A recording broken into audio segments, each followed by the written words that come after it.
আল্লাহ রাব্বুল আলামিন বলেন, ইয়া আইয়ুহাল্লাযীনা আমানু কুতিবা আলাইকুমুস সিয়াম كتب عليكم الصيام كما كتب على الذين من قبلكم لعلكم تتقون আল্লাহ রাব্বুল আলামিন বলেন, ইয়া আইয়ুহাল্লাযীনা আমানু, হে ঈমানদারগণ, কুতিবা আলাইকুমুস সিয়াম, তোমাদের উপর রোজা ফরজ করা হয়েছে, কামা কুতিবা আলাল্লাযীনা মিন ক্বাবলিকুম, যেমনি ভাবে তোমাদের পূর্ববর্তীদেরকে উপর রোজা ফরজ করা হয়েছে, তোমাদের পূর্ববর্তী সকল নবী রাসূলদের উম্মতের উপর রোজা ফরজ করা হয়েছিল।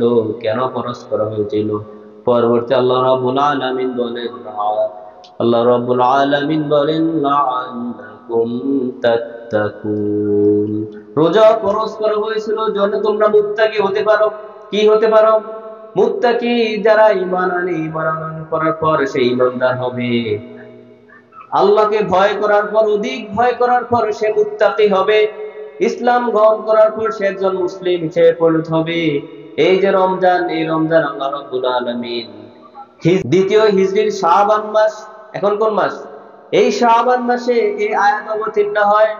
এই আয়াত শাবান মাসে অবতীর্ণ হওয়ার সাথে সাথে পরের মাস যে রমজান মাস, এই রমজান মাসে উম্মতে মুহাম্মাদের উপর এই রোজাকে ফরজ করে দেওয়া হয়। এই রোজা কি করে দেওয়া হয়? এই রোজাকে ফরজ করে দেওয়া হয়।